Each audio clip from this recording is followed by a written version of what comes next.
President, thank you so much for speaking to Bloomberg. Thank you very much for having me. The world has a lot of challenges. What is your main challenges for your country and your continent?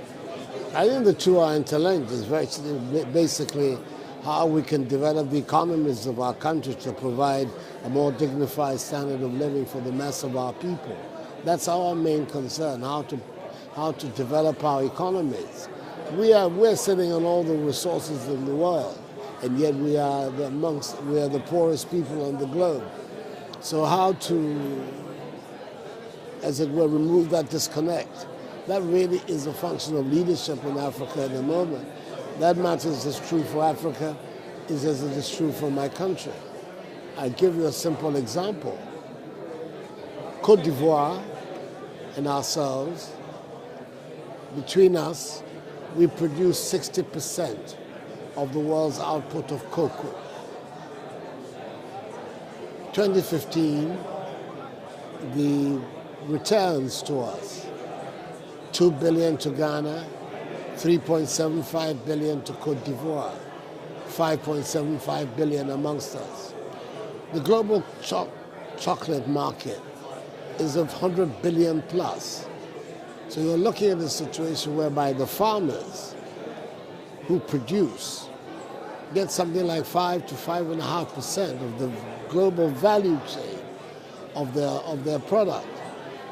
Something is not right there, and we need to do something about it. What can you do? Do you need to renegotiate with the big suppliers, with the makers of chocolate? I think that we have to perhaps make the chocolate ourselves.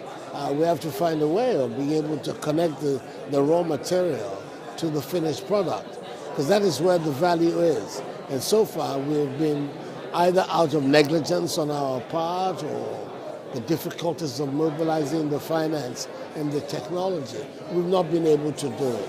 I think that this generation of African leaders, these are the issues that we have to look at.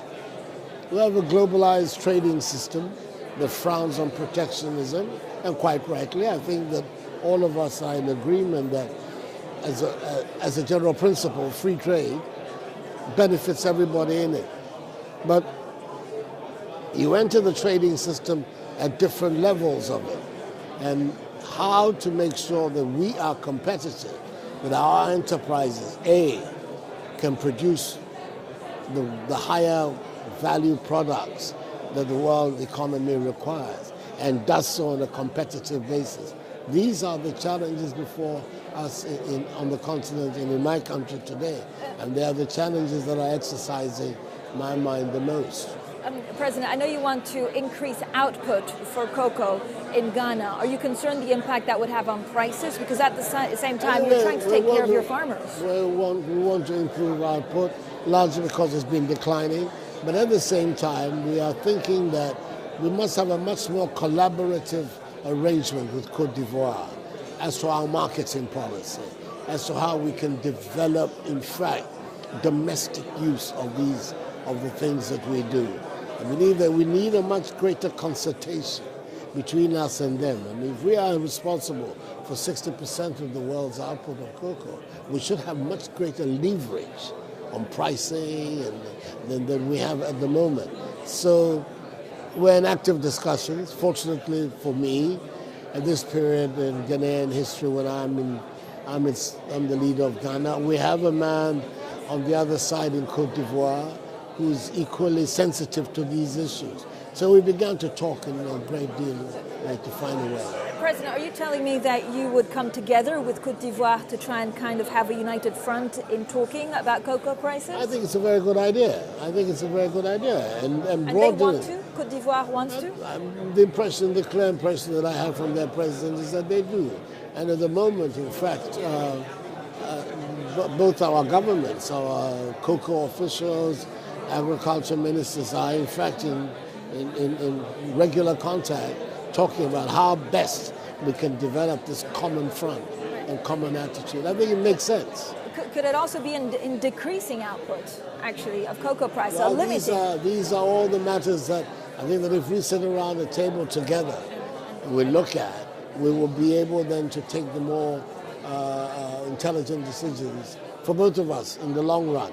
The worst aspect of all these things is to be atomistic, to think that if you look at your own national, narrow sectional interests, you can lose the bigger picture.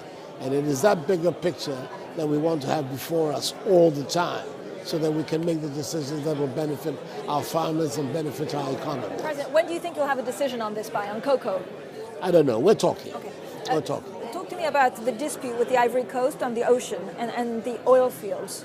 The decision is Saturday? The decision is on Saturday. We're waiting to see what decision will be made, and we'll see how best we can enforce the ruling of the court. Let's say you lose, how can you lower the impact? Because this would have huge economic consequences for Ghana. Yes, it would. It would. But I mean, a lot of work is going on in that way. I would prefer to wait and see what happens on Saturday before I tell the world how we're going to respond. President, thank you for your time. Thank you very much for having me. I appreciate it.